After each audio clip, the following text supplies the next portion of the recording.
Oke guys, balik lagi bareng gue Demi di channel Karamel Popcorn, channel spesialis yang khusus bahas film-film Asia terbaik yang berisikan cewek-cewek Asia cantik dan seksi cuy. Mantap ya. Karena kalau bukan film Asia bukan Karamel Popcorn, kalau bukan cewek Asia seksi cangkul-mencangkul di jembatan gantung nih juga bukan Karamel Popcorn namanya.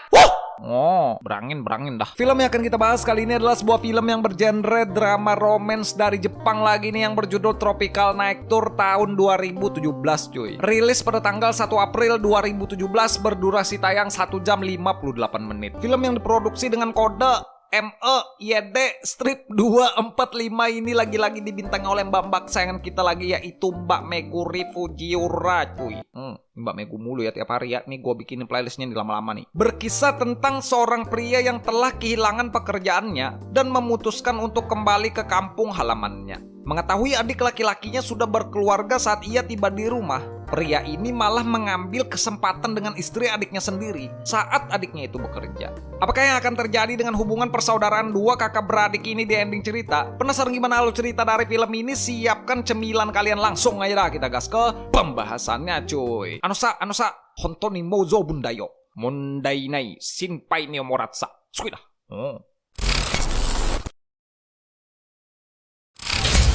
Di awal film kita akan diperlihatkan sebuah rumah yang terletak di daerah pinggiran Jepang, yang di dalamnya terdapat seorang wanita yang sedang sibuk menyapu teras dalam rumahnya. Wanita ini bernama Meguri. Mbak Megu adalah seorang ibu rumah tangga yang masih ikut tinggal di rumah orang tua suaminya. Saat Mbak Megu sibuk menyapu, ia pun dikejutkan oleh kedatangan seorang pria gundul yang kepalanya licin kayak ubin pondok lama ninjak. Pria gundul butak bernama Takeshi. Takeshi adalah saudara tertua dari suaminya Mbak Megu yang bernama Shinji.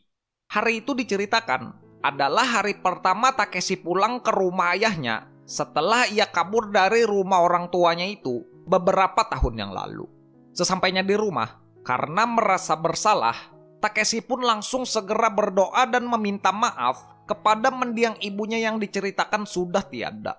Beberapa saat, datanglah dua orang pria yang ternyata itu adalah Shinji, suaminya Mbak Megu, dan pemilik rumah atau ayah mereka sekaligus mertuanya Mbak Megu.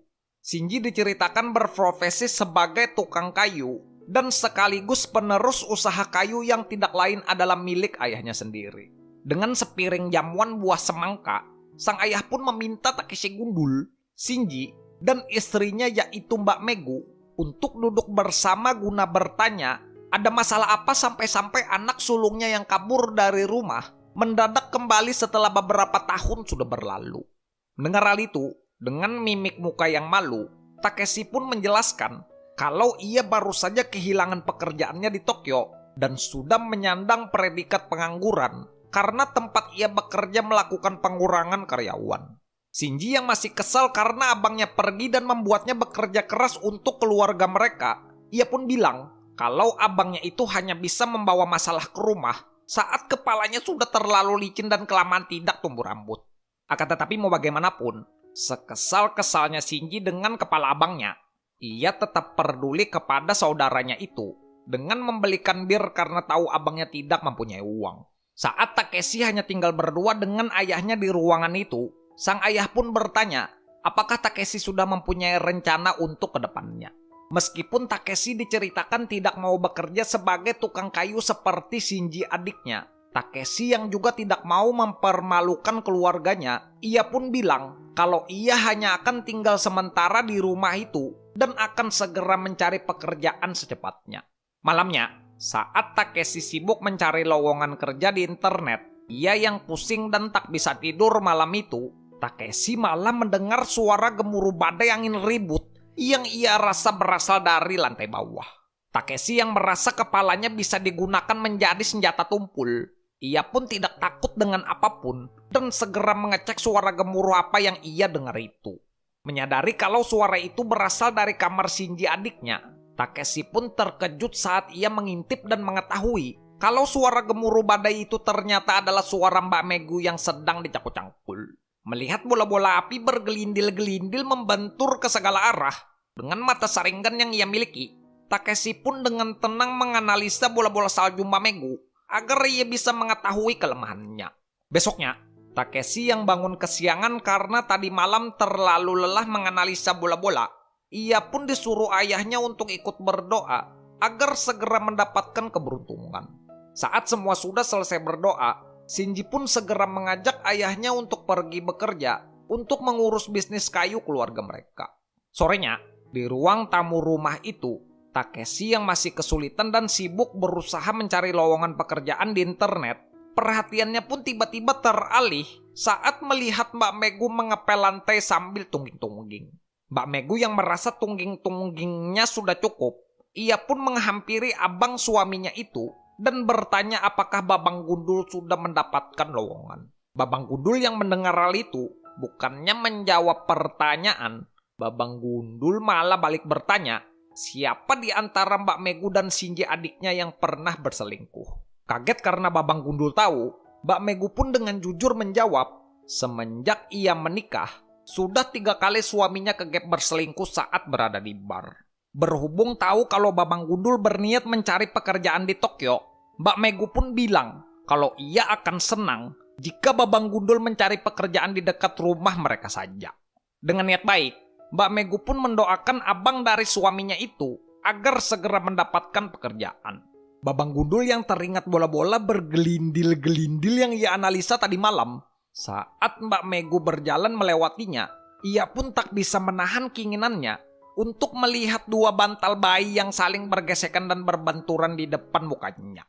Melihat kesempatan kalau Shinji dan ayahnya masih lama pulang bekerja, dengan tekad kuat seorang kesatria, Saitama kehilangan jubah kuning ini pun langsung melancarkan aksinya untuk cangkul-cangkul dengan Mbak Megu demi mengembalikan kekuatannya. Mbak Megu yang takut dengan kepala gundul abangnya, ia pun harus rela merasakan rasa pahit saat bola-bolanya disundul-sundul oleh kepala tumpul. Besoknya, Mbak Megu yang sudah merasakan lele-lele mini miliknya Saitama Gundul, ia pun merasa canggung saat berada di dapur bersama Shinji, sang ayah, dan Babang kepala tumpul. Keadaan pun berbalik saat Shinji bilang kalau ia dan sang ayah akan pulang telat pada hari itu, beralasan karena ada yang ingin dibicarakan dengan para pegawai. Mbak Megu yang hanya berdua di rumah dengan Babang Gundul, ia malah memancing kepala tumpul karena Mbak Megu akhirnya suka disundul-sundul. Saitama Gundul dan Mbak Megu gandul ini pun langsung melakukan adegan cangkul-cangkul untuk meringankan semua beban yang sudah mereka pikul. Ini aduh, ini apa nih, kebanyakan daldul-daldul aja ya, merusak benang merah aja ya. Dan filmnya pun berakhir saat sang ayah bilang kalau ia sudah mendapatkan pekerjaan di Tokyo untuk Takeshi anaknya. Dengan Mbak Megu yang menyimpan rahasia dan harus merelakan kepergian kepala tumpul pacul cuy. Oke guys, mungkin segini aja ya untuk pembahasan film Asia kali ini ya. Ini bagi kalian yang pengen nonton full movie-nya, kalian langsung aja saat nonton kode produksi di pin komen cuy. Dari film ini kita bisa belajar, kesetiaan berarti ketulusan untuk menyimpan satu nama di dalam hati dan berjanji untuk tidak akan mengkhianati. Sadarilah bahwa segala sesuatu itu berhubungan satu sama lain. Jika kamu menyakiti, maka akan ada yang menyakitimu. Begitu juga sebaliknya, saat kita disakiti oleh pasangan kita, maka akan ada yang datang untuk mengobati hati kita yang terluka cuy.